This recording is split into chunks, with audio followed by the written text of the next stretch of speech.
My name is Julie Byrne. I am a sculptor.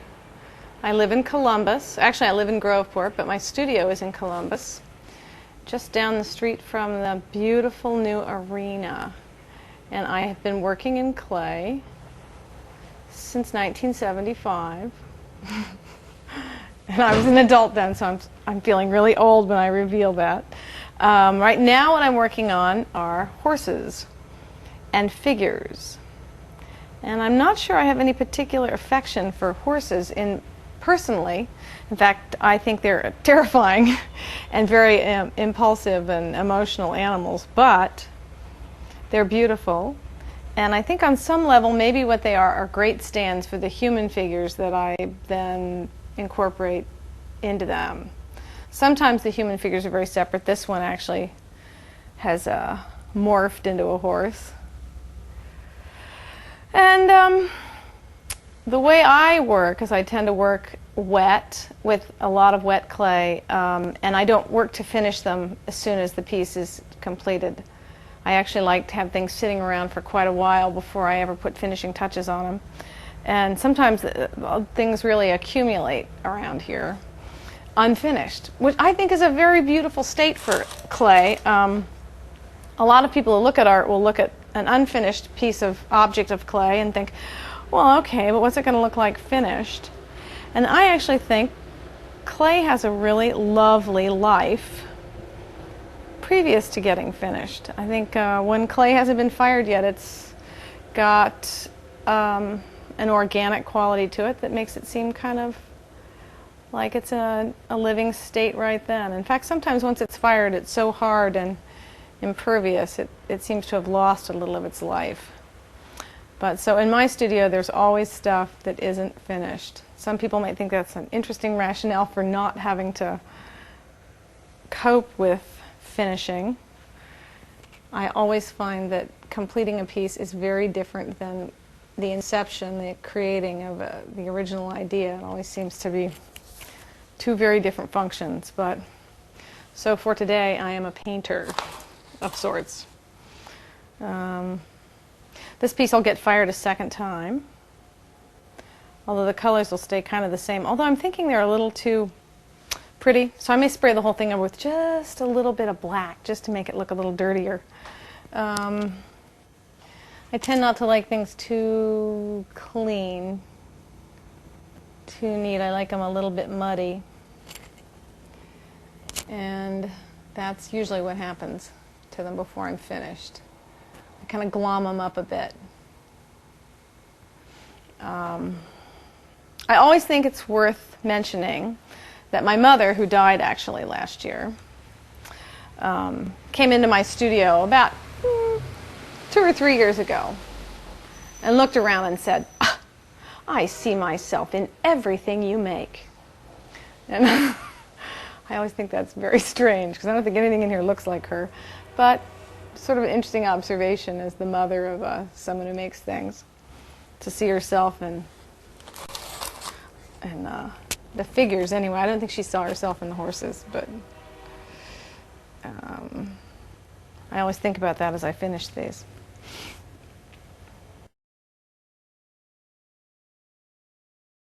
All right. I think that most of my work starts out as a story or ends up as one. And I like to remember when I work that 3 things make a story. And they don't have to be 3 things that are related. You can say sandwich, turtle, knife. And on some level, when you hear the word sandwich, turtle, and knife, you consciously or unconsciously put together a little something about those 3 things. I work very often from drawings that I've made. And that's probably because I don't get to be a full-time artist every day. And so drawing becomes something I can do at home. I don't have to be in the studio to do that. And it's a good way to sort of record whatever mental processes I go through as an artist when I think about what to make. I don't think all artists do that. I think a lot of people work really wonderfully coming in fresh and just letting the material take over. And I just have not had the luxury of doing that in a while. So I don't mind working from drawings. I kind of like that there are two lives there. I'm going to separate these two because I'm going to finish the body of that first. I walked away, sorry. This horse is going to get a couple coats of this glaze. A lot of my glazes I make, some of them don't work the way I think they're going to work, and they end up being happy accident glazes, and that's all right. If these pieces were utilitarian, I'd probably have to worry more about what the surface is actually doing, but I don't mind a little bit of serendipity in the way the glazes for sculpture turns out. Maybe that's one of the ways in which I don't have control, since I work from a drawing often, and depending on how much time I have to work without interruption, that has a lot to do with how closely I follow that drawing. If I have a nice big span of time to work without interruption, sometimes the drawing gets cast away and I just find I don't need it anymore and it's not useful. But sometimes if I have to work in little snatches, which is often, I'm more reliant on what the drawing told me in the beginning. So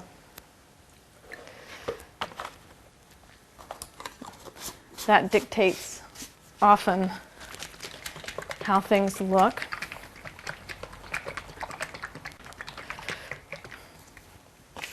Sometimes stories end up as somewhat personal. You can say a lot when you work as an artist without really revealing exactly what you mean. And just because something is a horse doesn't mean that the inception for the idea came from an animal. In fact, I think a lot of times some of the gestures these animals have are really much more human than any gesture I've seen an animal possess. I live with animals and people, and the most charming addition to our menagerie have been 20 chickens. And I haven't made chickens yet, but boy, they're very entertaining and pretty inspiring. They're full of much wackier gestures than dogs, for instance, and I think they're pretty smart. So they may end up making their way into the stage here. Sometimes I think about this as a play, things that happen here. It's kind of exciting to have a little play going on where it's interesting to look at, but no one else but you knows the dialogue. And that is very often what is the bait for me to keep me in here, is that sort of non-verbal communication I get to have with myself. It's can be very creative, and I don't have to account to anybody for it. I have to watch my spelling, and yet it very often is a story that only I know, and that makes it very exciting. When my son was little and would work with me in here, I was working much more figuratively without using animals, and often the figures were not clothed. So when he would work with me in here, he would see what I was making, and then he would recreate it either in a drawing or in clay, but he would always put clothes on it, which I thought was very funny. Even when he was quite little, I think he thought things needed clothes, and he didn't know why I wasn't putting them on my figures. Yeah, I'm a lot bigger than they are. We talked about when three things make a story, and sometimes one of the things is very much more subtle than the other two things. This is two figures, and it goes back to a story I saw in the Dispatch about a girl who was in 4-H, and she'd raised this beautiful cow, and he was extraordinary. We went to the fair to see him. He was lovely. But inherent in being a winner at the fair means the animal is, of course, purchased by someone, so she gets great scholarship money, and then he was used for dinner. And that was heartbreaking to her. I mean, and I could see why after seeing this animal, and she basically raised him from quite small. So I was thinking about that, and that kind of preyed on my mind for a little while. And so there were a few pieces that I did incorporating one figure as a cow. And so the three things here is a figure, and then a figure that's partly an animal, and then this figure had to have something unusual about him. And so he's missing a foot, and sometimes that third thing can be much more subtle. It doesn't have to be three actual items that come together, but sometimes it's just three circumstances. Again, this is a narrative that's one of those narratives I talked about when I might know what the dialogue is in the beginning, and I don't necessarily have to share the idea, but it's impetus to get me going. And so sometimes that story gets then lost in the process of making the piece, and I couldn't tell you exactly what it was when I started, but it's the little yeast that gets an idea flowing. Of course, here we have a fire-breathing woman and an animal and a beach ball.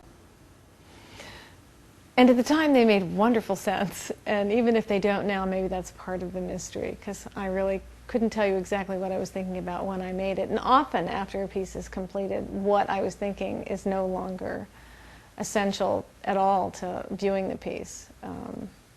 It takes on its own life. And knowing exactly what the artist was thinking when... I think that's true of any artist, actually. I don't think it's important to know exactly what they were thinking when something was made. The piece becomes something quite valid, separate from the artist when it's done. Okay, I usually start with a coil. And the clay that I'm using right now is a white low-fire clay. And I buy it pre-made, so I'm not interested in making clay, although I did at one time.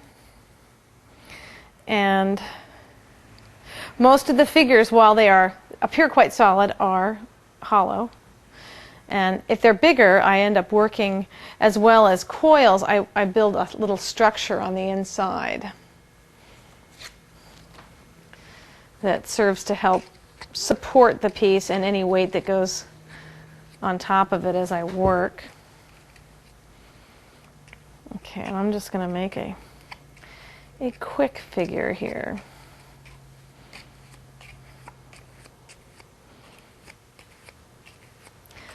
I have been thinking about birds, and I think I'm going to make a bird man.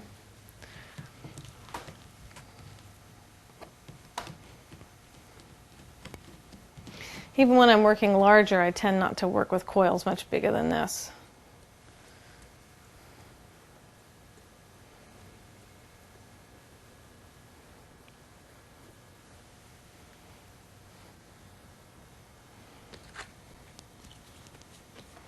So you can see, as someone worked on a figure, you've got lots of time to form a dialogue with it. Or form a dialogue with yourself and talk to yourself and claim to be having a dialogue with your piece. But there is a sort of conversation, verbal or sometimes it just runs in your head as you work.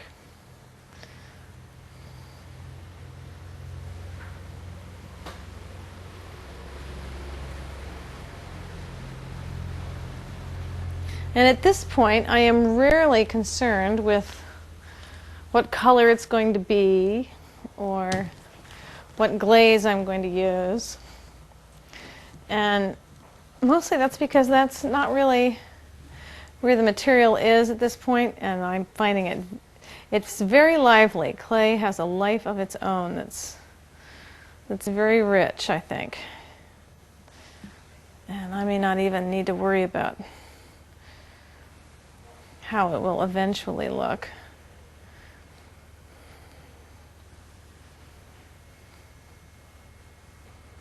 Let's see here. Sometimes as I work, the figure changes. It's been look more like the Pope, isn't it? That might be interesting. I don't know what kind of hat the Pope wears. Well, I like his little head tipping forward.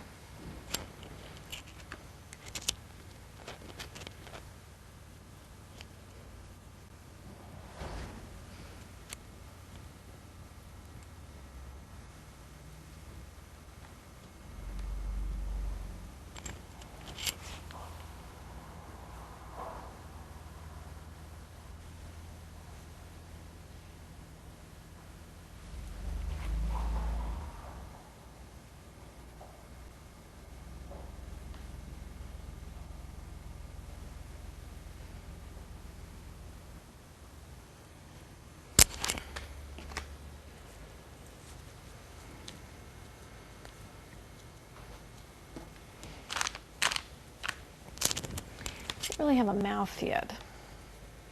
I have a drawing of the Pope over there, and now I'm kind of excited about the idea of making some kind of Pope guy. Not that I have any particular affinity for the Pope, but he's certainly that wonderful garb makes quite a great dramatic figure.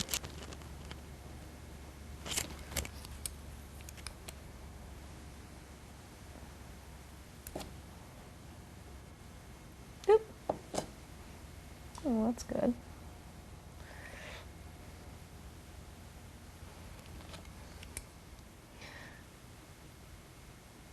She's looking a little like one of the Marx Brothers or something.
Well, hello.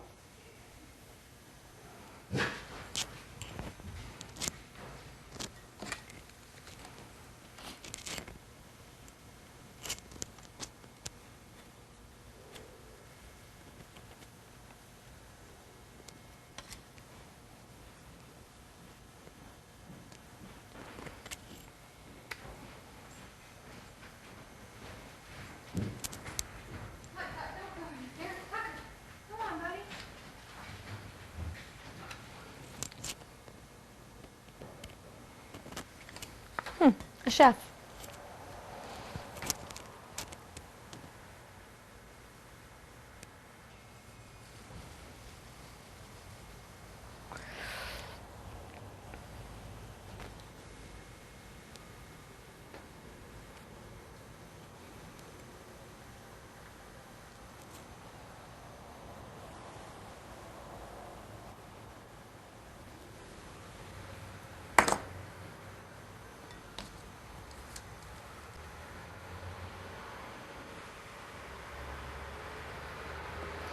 This is a very gestural piece. Sometimes things don't have the same energy, so I'm working pretty quickly. And that can be kind of nice also.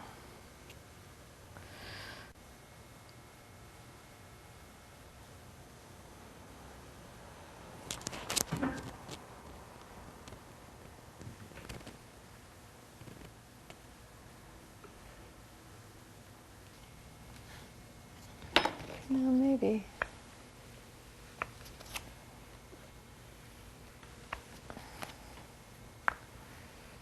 I'll start adding some things now.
Okay, well, there's a funny I sometimes use this idea because I think it's funny. I like plays on words, and I'm making a couple limbs here. So the Pope will have some limbs. We're going to stick those out of his aspergillus here, his wonderful garment. Let's put that one there for now. There are a lot of times when you are working on something, and while I think any figure speaks with its body as well as its face, it still gets down to the face that tells you what is happening with the piece. At least it seems so for me. And since often when coiling I start at what seems to be the most logical starting place, which would be the feet, I get to the face last. And sometimes I'll know what I want it to say, and other times, by the time I get up to the head, I'm really not sure where I was going with that. And sometimes the figure seems to, the expression on the figure seems to have kind of gotten lost in the shuffle.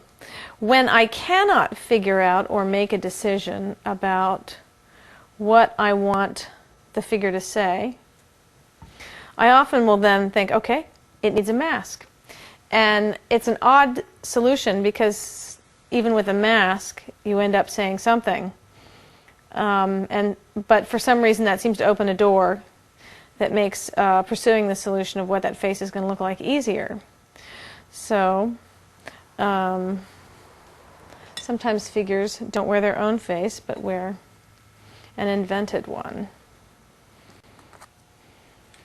I have always been fascinated with the Japanese, I'm not very familiar with, but have been somewhat fascinated by Japanese theater characters and the white masks that they often wear. They are so simple and yet are very expressive, and I love that they are snow white. And there's something about seeing a figure that has a lot of color and a face that's just ghostly white that is very interesting to me. So, let's see where this mask will take us here.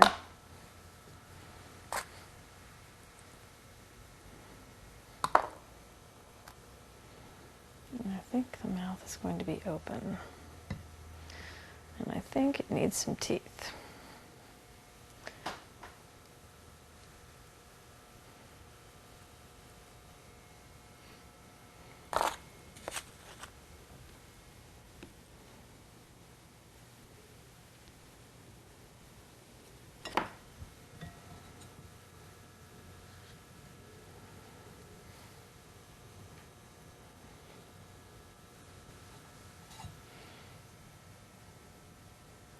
When I do this, I don't want to lose track of gesture, the gestural quality. So they tend to be sort of rough. They're not beautifully crafted. And there's an energy in that, I think, that I like.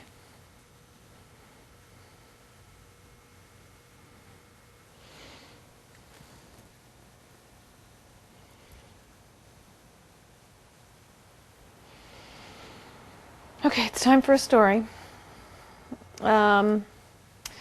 This fall, I was in Seattle with my family. And since 9/11, traveling is hideous. Of course, they had to take off my daughter's shoes and inspect them with that wand. She's 4. It's pretty silly. But having arrived in Seattle, we spent the entire day in the market. And it was just amazing, where you could buy bundles of sweet pea that were 9 inches across for $2. And Queen Anne cherries and sweet peas and English peas, and it was amazing. And we wandered around there for a while, and then we went to the IMAX theater to watch Mount St. Helens blow up.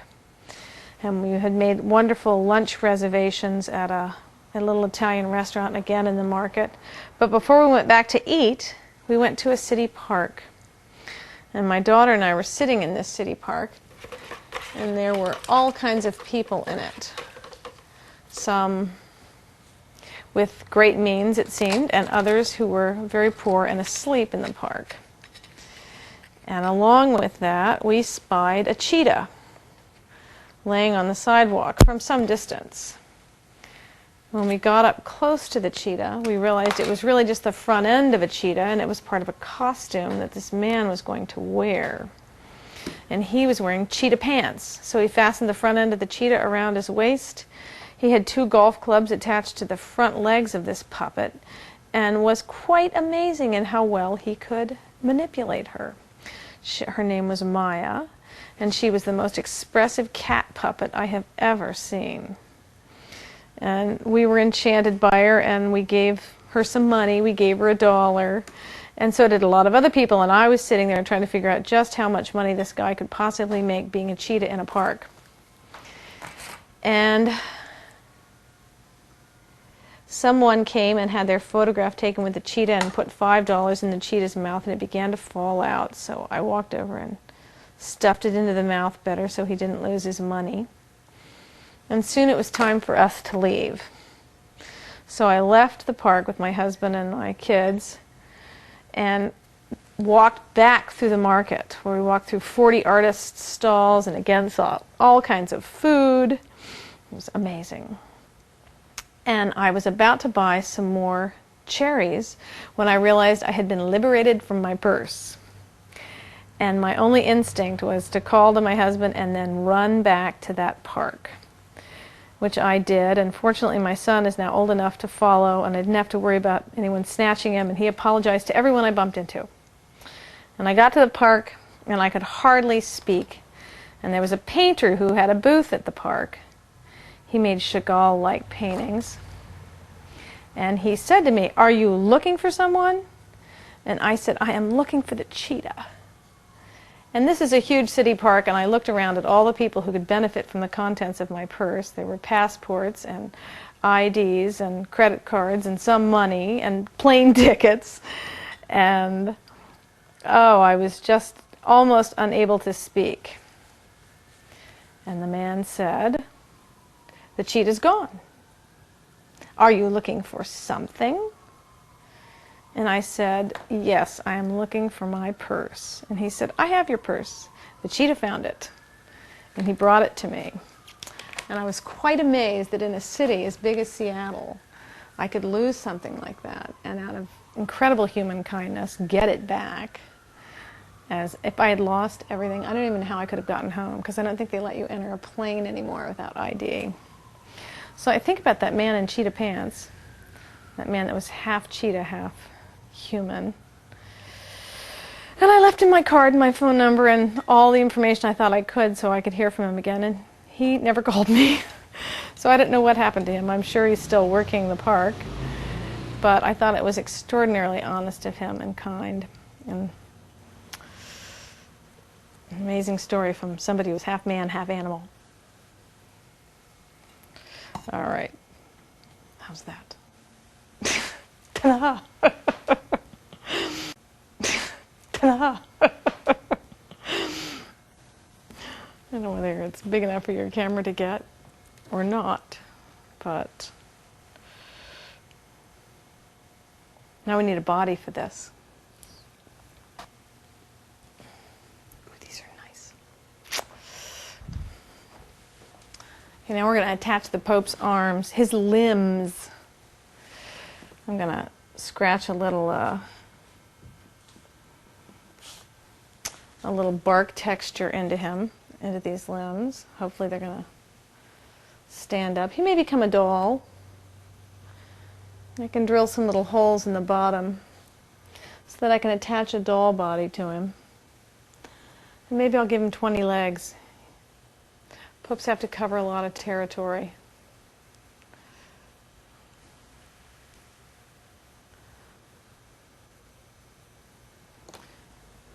Okay.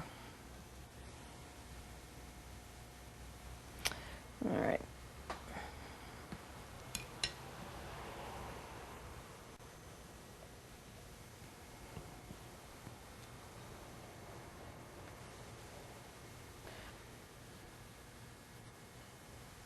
Is it going to stand? Maybe not. Let's put the smaller one in. Yeah. One arm.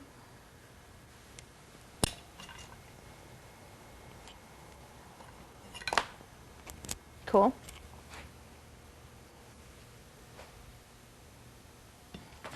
Maybe I can attach this to the outside. That might even be nicer.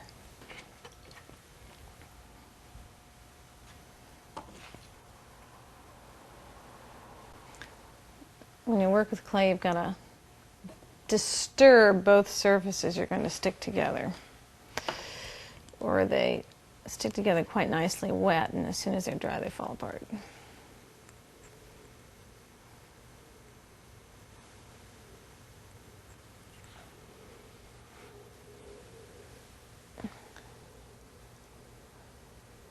Yeah. That's kind of nice. I feel like the happy painter. Okay, now get out your orange and your number 2 brush.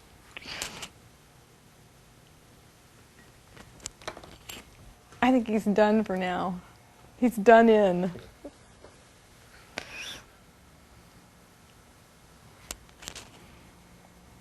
some more texture on this one.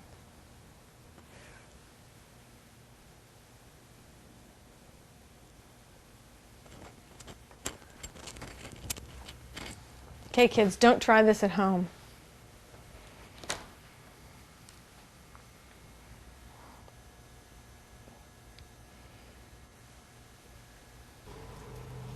It's a nice luxury to have something that interests you and that is fun to think about and distressful to think about and upsetting and magnificent all at the same time.